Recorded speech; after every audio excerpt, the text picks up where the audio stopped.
Okay, this is lesson 11.3 in intermediate algebra, and the name of this lesson is Logarithms are Exponents. So, one of the things that is probably a new word for you is the word logarithms. And let me not explain what a logarithm is. The first two sections of chapter 11 went into that, and we skipped those. You will get that information later on, but for right now I'm just interested in you being able to solve for logarithms. Alright, so one of the things that you've done is when you're given something like 3 or well, let's do this. You're given something like x squared equals 16. In order to solve this, we take the square root of both sides, right? Okay, and that gives us x equals 4. Alright, so notice what we've got there. Let me write that again. X squared equals 16. Alright, so where is the variable? It's right there. The x is down there, and we know the exponent up there. But what would happen if we had the variable in the exponent position? Okay, so what that is asking is, if we know this to be 2 and this to be 8, what number has to go up here that we multiply 2 by itself how many times to give us 8? So x would be 2 times 2 times 2 equals 8. So the exponent, the x up there, is actually 3. So 2 cubed equals 8. Alright, so that letter up there is your exponent, but it is also a logarithm. Okay, and we write that short as log.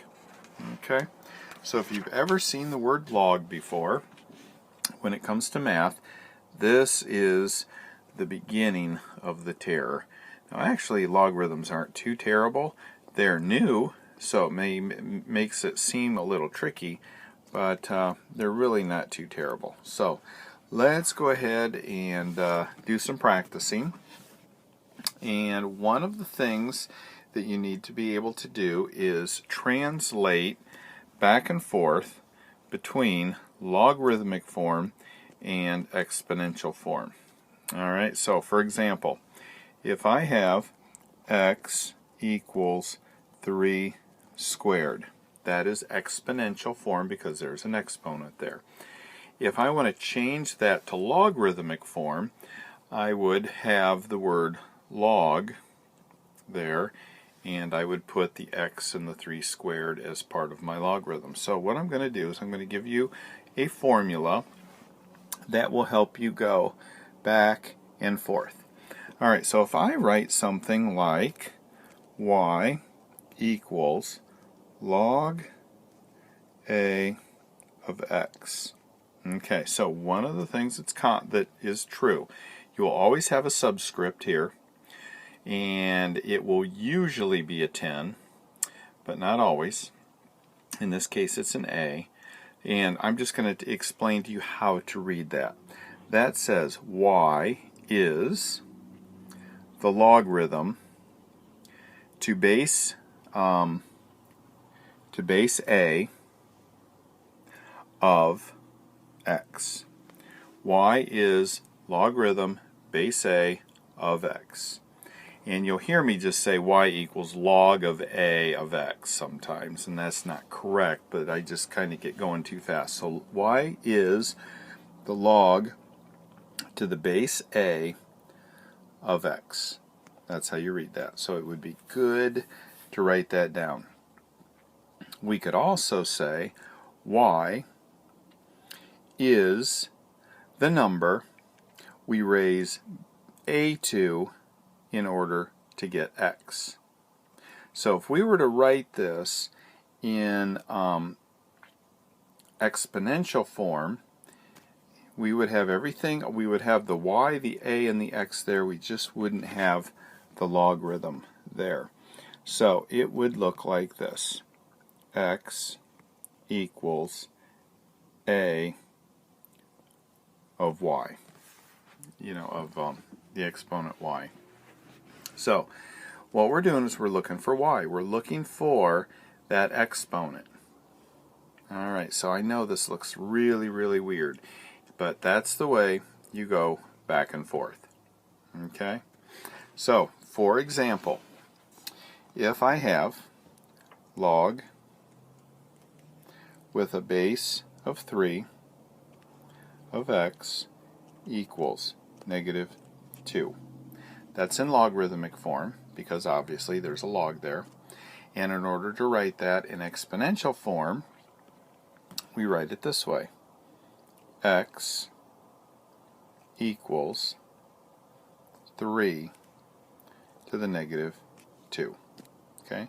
So the base and this number go together, and this is on the other side of the equal sign.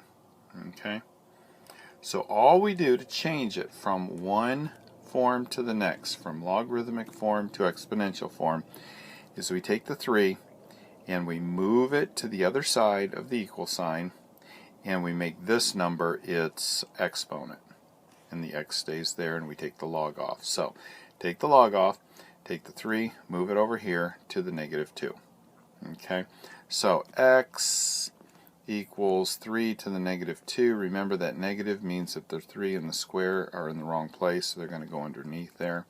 So this equals 1/9. Really, really, really kind of weird, isn't it, how this all works? Let me just erase all of this rather than... Alright, so let's do some more practice. What if we have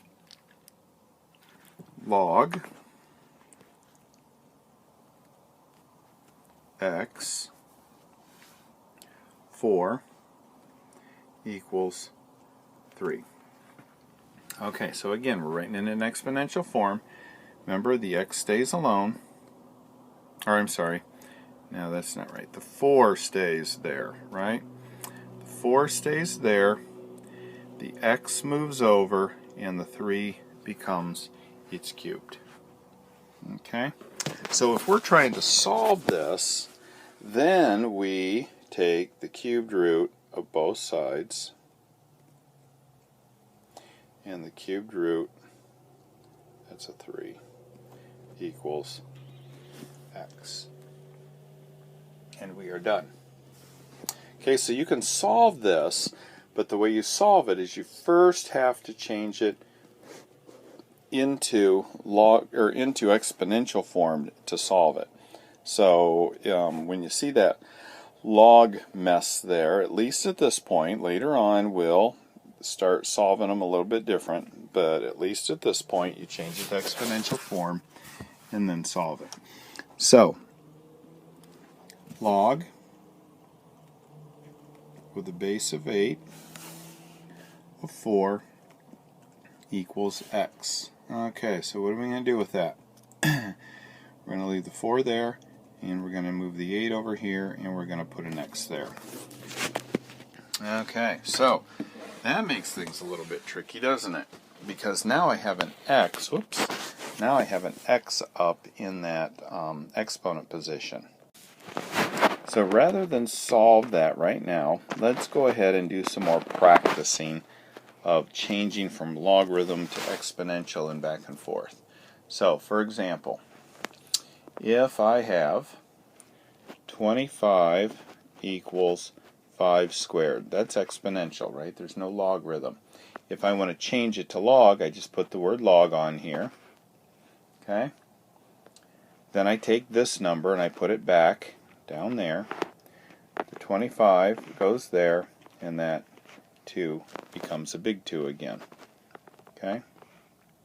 So, if I want to take this and change it back, it's 25 equals, that pops up and goes to the other side, and that becomes an exponent. Okay? So that's how you go back and forth, back and forth. Alright. Alright, so let's do a couple more just so you again get used to that switching back and forth. So if I have log base 2 of 1/8 and I say that equals -3. Logarithmic form, let's put it in exponential. That becomes, or stays the big number. The 2 moves over. That becomes the exponent. And that is a true statement because 2 times 2 times 2 is 8. That tells me the 8's in the wrong position and it should be in the bottom in the denominator. So it would be that one right there. Alright, so if I have something like r equals z to the 6th, let's put that in logarithmic form. Put the log there. This becomes that right there. This goes down there. And that 6 then becomes big again. Okay, and it looks like that. Okay, and finally, if we have y equals log base 2 of x, and we want to change that to exponential, let's take the y and put it on the other side. Okay, it just makes it easier for me. And we have x equals 2 to the y power. Okay, the letter or number that's all by itself always becomes the exponent and always stays on that side of the equal. The base number becomes that number there, and that number just comes straight down. So that's how you change them back and forth. Alright, so again, if we've got x equals 2 to the y power and we want to change it to log, that number becomes my subscript or my base. That x doesn't move, and my exponent then becomes big there. Okay, so again, this is the letter that never moves. Okay, whatever's on the right hand side of the equal sign all by itself, it never moves. Sometimes, it'll go up from here to an exponent or an exponent down to a base, but it's never going to move from that side of the equal sign. The only number that moves is your subscript here, and when you go to exponential form, it moves over across and becomes the number that this letter is the exponent of. Okay, so anyway, that's how you switch them back and forth. So there's a lot of stuff that we're going to be doing with logarithms. So if you aren't getting hold of what we're doing now, you might want to look back at this video just to make sure you get it. Alright, so again, it's all brand new stuff, so we're going to take a couple videos to get through it. So really, we were going through the first video just to kind of give an introduction here. So let's end this and start with example 3.